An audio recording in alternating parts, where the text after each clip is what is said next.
Labą rytą, sveikinu su jumis iš Katmandu. Šiandien jau turime 14 rytą Nepale, Nepalo sostinė Katmandu. Šiandien mes jau po pusryčių, po kavos ir mes atėjome į masažą. Tai masažui pasirinkome tokią ypatingą vietą.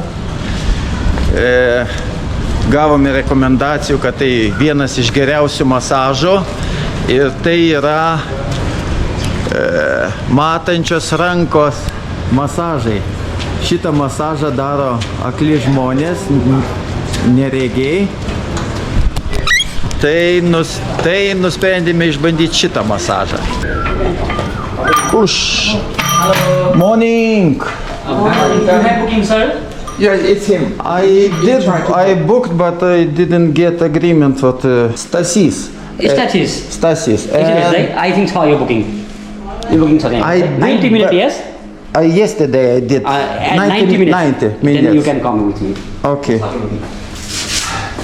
Okay. You take off here like everything. You are. Jau išėjau iš masažo. Masažas buvo labai geras. Labai jaučiuosi lengvas, išlaisvintas. Vis tiek po kelionės 2 savaičių žygiai kalnuose su kuprinė, vis tiek spaudė nugarą, veržė pečius, tai išmasažavo kojas, rankas, tai labai dabar geras jausmas. Nu ir visą tai kainavo 3200 už 90 minučių, tai lietuviškų būtų 21 euras. Palikau dar arbatpinigių, nes žmogus sako, kad jisai nuo šito masažo gauna tik 900 pinigėlių, tai būtų apie 6 eurus, tai palikau jam biškelį daugiau tipsų. Tai šiaip rekomenduoju, jeigu busit Katmandu, paremkite tos žmonės, užeikite, gausite tikrai gerą masažą. Čia viskas švaru, tvarkinga. Vat kambariukas, kuriame mane masažavo, tai ventiliuojamas, viskas švariai, tvarkingai. Ir... Hello, mister. Hello. Namaste. Namaste. Thank you for massage. It was very good massage. Thank you. Okay, thank you. Namaste. Namaste.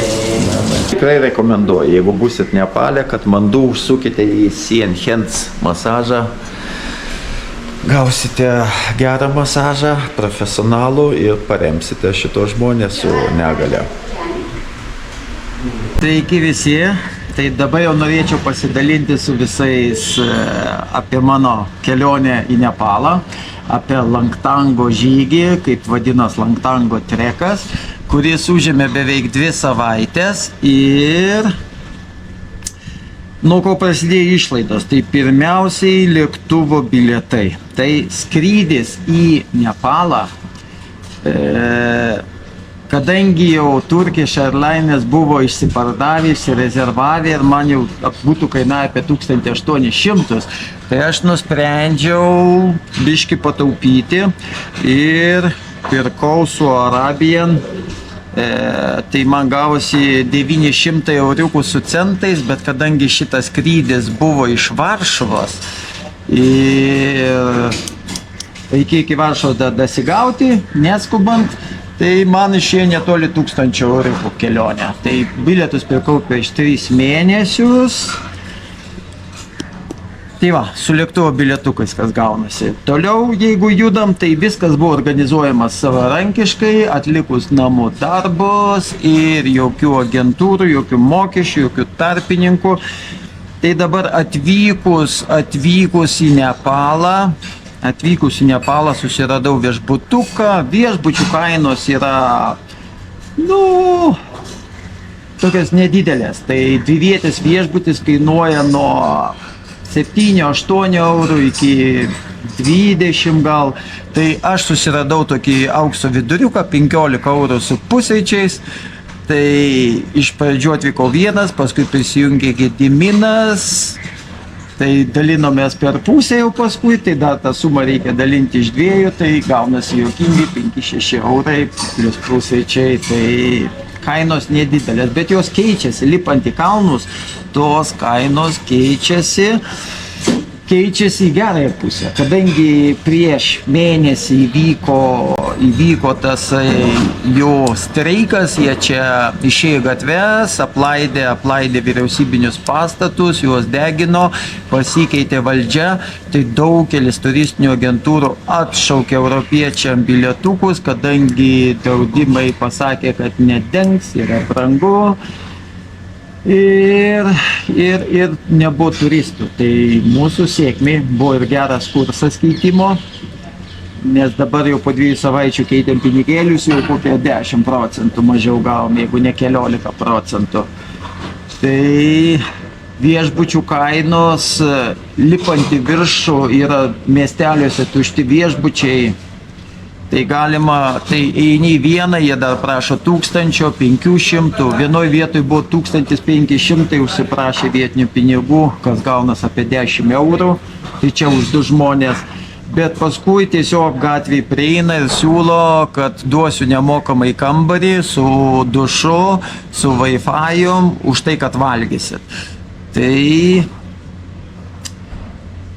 Tai imdavom, su Wi-Fi'um gavos, kad dažniausiai apgaudavo, Wi-Fi'us tipo nedirba, tai paskui jau pradėjome ieškoti Wi-Fi'ų, pasižiūri lauke, kad jisai būtų tikras, bet vis tiek kalnuose, tai yra, tai nėra. Bet kas liečia eSIM kortelės irgi Gediminas pirko, aš turėjau, tai kalnuose jos nedirba, netraukia, tai nėra naudos. Tai aš tiesiog buvau savaitę nusipirkęs eSIMą, jį išnaudojau ir toliau nebepirkau, nes pakankamai yra Wi-Fi'ų, netgi sustoji pakeliui kažkokioj kavinukiai, atsigert arbatos, paklausi Wi-Fi'ų, jeigu turi, tada įsijungi, gali pabendrauti su šeimyna, tai visai normaliai iš tos pusės. Nu viešbučių dabar aišku judam toliau maisto kainos, tai maisto kainos jos keičiasi, maisto kainos jeigu pradedam nuo Katmandų, tai jeigu vandens butelis kainuoja 25 vietiniai pinigėliai, kas yra netoli 20 euro centų, tai kalnuose jau prašo už butelį 100 rupijų, o jau aukštai kalnuose 4 km aukštai 350, tai čia būtų 14 kartų vanduo pabrangsta. Kaip sutaupyti? Galima gerti arbatos, kurios irgi kainuoja, o galima tiesiog turėti filtrą, ką mes ir darom. Tai mes iš pradžių pirkdavom, o paskui kalnuose tiesiog iš kalnų upelių mes renkam, įsipilam vandenį ir jį geriam, tai taip sutaupom pinigėlių.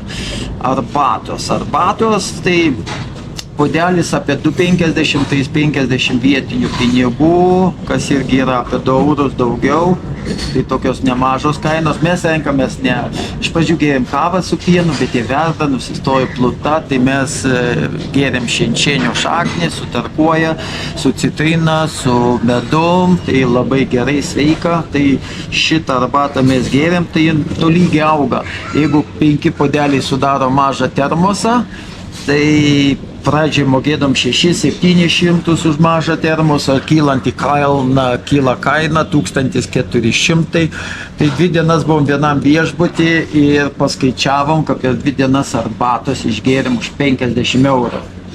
Atrodo labai daug, bet kalnuose dėl kalnų ligos yra, kaip sakant, reikia gerti daug skysčių, tai mes jau kai būdavom viduj, gerdavom daug arbatos, susisakydavom ryte jau po puodą, vakare porą puodų, tai taip ir išeido, net į žygį einam, paprašom, kad išvirtų arbatos ir neždavomės, tai kam tiek skysčių nereikia, nežinau, vanduo irgi kainuoja, bet vanduo toli irgi panašiai kainavo mums per tas 2 dienas apie 25 eurus. Tai aukštai atrodo kainuoja daug, bet mes kažkaip tai vidurkis gavosi į parą iki 5000 pinigėlių jų. Tai kas būtų apie 35 eurus, 30 su kapeikom eurų. Tai 30 euriukų, tai mes iš viso praleidom kalnuose su kelionėm grįžti 13 dienų, šiandien jau turim 14 dieną, tai per 2 savaitės išleista apie 60 000 jų pinigų, kas visumoje sudaro apie 400 eurų. Tai taip savaitėj apie 200 eurų mums įsiteko. Buvo vietų, kur galėjom pataupyti, buvo kur labai taupiai buvom. Norėdami Wi-Fi'aus kitur mokėjom už nakvynę, ko pasiekoje neturėjom nei gero Wi-Fi'aus ir už nakvynę reikėjo sumokėti. Tai taip, aš aišku žmogus esu mėgstantis dėrėtis, tai Gediminui neleidžiu į priekį, aš dėruosi, tai aš iš karto ateinu į kaimą ir sakau, pasitinka bobulės, sakau, man reikia Wi-Fi'aus, man reikia karšto dušo ir man reikia... Čia iš pradžių tai buvo karšto dušo ir man reikia nemokamo kambario. Tai paskui karštas dušas virto, kad kitur jis nėra toks karštas, jis yra kūno temperatūros geriausiu atveju. Bet čia tik galioja tuose miesteliuose, kur yra daugiau namų kaip 5, kokie 10-15 viešbučių, ten didelė konkurencija, tušti nameliai, tai jie labai jau nuolaidžiauja. Tai paskui sakydavau, jau man reikia realaus karšto vandens dušo, realaus Wi-Fi'aus ir nemokamo kambario. Skamba žiauriai, bet mes sumokėdavom už maistą. Maistas į kalną lipant irgi dvigubėja kaina ir netgi daugiau. Tas pačios sriubelės, kur prasideda 300 apačioj, jų vietinių pinigų jau 600. Duonelė, jeigu čia moki 200-250, tai ten jau moki 500-600. Čia Nepale nėra mums įprastinės duonos, jie duoną kepa, tai tas vėl gaunas apie 2 eurai ir daugin. Tai jau tą duonos paplotėlį prie kiaušinienės ar kalnų ir moki 2-3-4 eurus. Tai visą tai sumuojas gaunas, bet proto ribose. Apie 30 eurų parai, aš skaitau, nėra daug. Tai per 2 savaitę žygio mes išleidom apie 400 eurų. Čia neskaitant, kai atvažiavom, tas kelias nakvynės turėjom, vaikščiom po miestą, pirkomės kažkokius daiktus. Daiktų čia irgi yra daug pigiau, yra begalė parduotuvių su turistiniu inventorium, kelnės, batai, miegmaiščiai, striukės. Reikia dėrėtis, aš nusideru nuo 30 iki 50% tai, ką jie siūlo. Naudoju taktiką, kad pasimatuoji, pasakai kainą, pasakai, eini lauk pro duris, truputį palauki tarp durų, kitas reikia žiūri, jis pribėga, jis vėl kalkuliuoja, skaičiuoja, siūlo. Nu ir pavyksta taip nudėrėti. Tai irgi reikėjo pasiprekinti, ne viską atsivežėm iš Lietuvos. Nerizikavau su miegmaišiu, tai -10, kad būtų komfortas, pirkau Lietuvoje iš Dekatlono, sumokėjau 230 eurų, reikia dar kitų dalykėlių, tai, išeina dar papildomų tų išlaidų, bet vis tiek reikia tą paketą pasiruošti į žygį.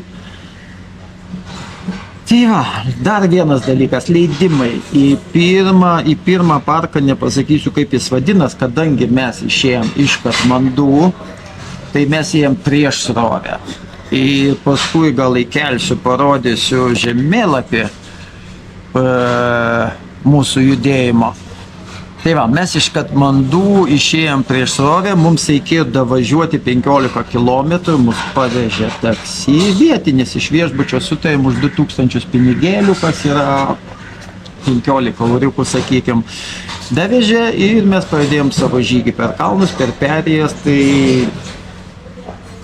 tai buvo pirmas nacionalinis parkas, ten sumokėjom 1000 rupijų, tai čia vėl tie po 1000 rupijų, tai čia tie 3,40 €. Kitas parkas jau buvo Langtango ir reikia mokėti 3000. Tai mano video, jeigu žiūrėjot, matėt, kad vietiniai moka tik 100 pinigų, o mes mokam 3000. Tai čia diskriminacija, nediskriminacija.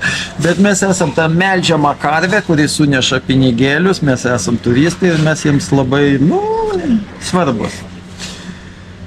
Tai va, tokios mūsų išlaidos. Daiktus nešėmės patys, nesamdėm nei gido, nei nešikų. kas liečia nešiukus, kiti sako, kad duokim vietiniam uždirbti, bet kai ten jaunuoliai arba seneliai neša po 2-3 tašes, sulinkę, laiptais neužkyla, jie ten labai sudėtingai. Man jau tai kvepia išnaudojimo, tie, kurie norit naudotis kitais porteriais, kurie nori naudotis porteriai ir jeigu manot, kad esat labai humaniški, kad jiems duoda darbą, tai duokit tą patį uždarbį už 1 tašę. Nekraukit 3 tašę, nu. Jeigu manot, kad duoda darbą, tai duokit, nu, čia nėra profsąjungo, tai tie žmonės vargšai vargsta už tą pinigėlį. Tai mes to nedarėm, mes nešėme savo daiktus patys, tai dabar jau vėl peržiūrėjom tą sąrašą, mūsų tašės gavosi apie 20 kg su vandeniu reikia nešti, tai per daug, tai mes dar nusimetam kažkiek drabužių, kažkiek nereikalingų daiktų, aišku, filmavimo technika nemažai svorio sudaro, bet aš linkęs neštis ją, eksperimentuoti, gaudyti gražius vaizdus ir neštos papildomus kilogramus, tai jau čia nieko nepadarysi. Tai va šitaip su kainom, autobusas vietinis grįžom, tai kainuoja 1000–1200, žiūrint kokį imsit, tai čia vėl tie 3,40 €, 4 € už autobusą, tai mes čia važiavom 150 km beveik tokiom bekelėm, visi keliai net prie pat Katmandu baisus, purto, vėto, tai ne ką, bet atrakcija yra 6 valandų atrakcija. Tai vizos, čia pinigėlė dar išėjo. Tai viza, jeigu nepanaluosiu, 30 parų kainuoja 40 ar 50 $. Reikia pasitikslinti. Gavos tas dalykas, kad mes atvažiavom 6 savaitėms su skrydžiais, tai mes ėmėm 90 dienų ir kainavo doleriais bene 140 $. Aš pasižymėjau tiek, kiek sumokėjau, 113 €. Tai jeigu jums ten plius minus mėno neturi kelios dienos reikšmės, tai imkit iki 30 dienų. Ten dar kažkaip yra galima prasitęsti, bet ar jūs turėsit internetą galimybės, tai patys praskit. Galima po kelias dienas prasitęsinėti, galima pasimti mėnesiui. Šitoj vietoj, nemanau, kad mes prašovėm. Tiesiog mes sumokėjom daugiau, turim daugiau laiko čionais. Kadangi čia maistas nebrangus, tai galima čia sėdėti šiltai ir džiaugtis. Temperatūra Katmandu 25, 27, 30 pavėsyje, naktį 15–18, kalnuose jau 4000 aukštį prasideda naktį minusas, sniegas ir reikia pasiruošti rimčiau, turėti pūkinių drabužių, jeigu vėjuota, vėlgi lietaus negavom, dar negaliu pasakyti kaip. Tai būtų va toks pradžioje apibendrinimas, tai dabar mes ruošiamės naujam žygiui. Tai naujas žygis, grįžom į Katmandu, važiuosim link Pokaros ir pradėsim Annapurna Circle Trek. Tai žiedinis žygis, pakeliui galima į aukščiausią ežerą bei 5 km aukščiau užsukti ir dar galima grįžtant, jei užteks laiko, sušauti į Annapurna Base Campas, tai į bazinę stovyklą. Tai nežinau, kaip mums pavyks. Nuvykimas yra toks, kad mes vykstam autobusu, vėl kainuoja apie po 1000 pinigėlių vietinių, tai iš viešbučio mus nuveža su savo mašinytė iki autobuso, įsodina, mes važiuojam iki Beisi Sahara, tai toks kaimelis. Galima ten pradėti, bet vietiniai nerekomenduoja, nes 3 dienas eisi keliu, betonu, per džiunglės, nematysi kalnų. Tai mes eisim toliau, reikia jau žiūrėti iki kokio kaimo, bet aš savo video parodysiu tą kaimą ir iki ten reikia važiuoti džipai, susirasti vietinį. Bandėm šnekėti, yra Get Your Guide, yra ir programėlė, ir tinklapis, ir ten siūlo už 50–60 € nuvežti autobusu ir džipu. ėjom į vietinės agentūras, tai ten jau virš 100 eurų buvo, jie čia siūlo gudai, tai kai parodžiau tą puslapį, sakau, tai aš čia va, nusiperku, man tik tai reikia paspausti, reikia tik surinkti numerį, paspausti ir aš nuperku bilietą ir be problemų, 60-50 eurų jūs čia virš 100, 120, 140 eurų siūlo. Tai jie čia sako, jūs čia viešas džipas bus, nu tai viskas gerai, sakom. Vis tiek tą džipą, kurie samdo, vis tiek prikiša pilna žmonių ir vis tiek bus tas pats. Tai mes linkę su viešu važiuoti, šitoj vietoj gal biškį pataupyti. Tai žiūrėsim, kaip mums seksis naujas žygis, jį mes pradedam rytoj ir nežinau, kiek praeis laiko po šito video, kiek praeis laiko ir kada prasidės naujas jau Anapurnos reportažai. Tai manau, kad apšnekėjau kainas. Yra iš Lietuvos, kas siūlo tos pačius ar panašius žygius, tai yra kažkur kaina tokia nusistovėjus netoli 2000 eurų plus lėktuvo bilietas, tai apie 3000. Tai manau, kad mes stipriai sutaupysim, manau, kad mes įtilpsime į 1500 plus bilietai 2500 eurų gaunas ir mūsų bus čia vietoje išbūta daugiau kaip 5 savaitės. Tai jūsų teisė rinktis, ar be važiuoti su grupėm, ar be važiuoti savarankiškai. Savarankiškai, nebijant, pasiruošus. Gido takai labai aiškus, jie nėra gal sužymėti, bet pasitelkus programytės, yra programa Maps.me, aš naudoju, tai nereikia interneto, puikiai randa visus viešbučius, yra sužymėti, galima iš namų jau pasiruošti maršrutą, susidėlioti kaimus, nuo kur iki kur eisi. Yra labai daug viešbučių, yra tokiais tarpais, bent jau čia Langtange buvo 3 kilometrai, gal didesnis tarpas, 3-4 kilometrai, kad nebūtų kur apsistoti. Tai yra kur arbatos atsigerti ir kur apsinakvoti. Mes labai daug skiriam dėmesio klimatizacijai. Tai iš 4 kilometrus aukščio reikalinga klimatizacija. Agentūros, tie, kur ruošia kelionės, jie daugmaž daro 1000 lipa į dieną, paskutinė kelionės diena būna, dieną lipi 1000, pamėgi kelias valandas, lipi dar 1000 į kalną ir tada greitai bėgi 3 kilometrus žemyn. Jeigu tu sėkmingas, tu nesusirgai kalnų liga. Jeigu ne, mes turim panašių žygių, tai gal 80% turėjo kalnų lygos simptomus. Ir visi vargani sukilo, tai ta laimė nedidelė tokia su simptomais. Mes nesulipom su Gediminu, tai mes dabar darom patys savarankiškai, lėtai. Buvau seminarė, kalnų gydytojai rekomendavo, nesvarbu, kiek jūs užlipat, šitos agentūros daro aklimatizaciją, pasiekia 3 su kapeikom aukštį, tai dieną kažkiek sulipi, nusileidi ir vėl tada lipi kilometrą, dar kilometrą.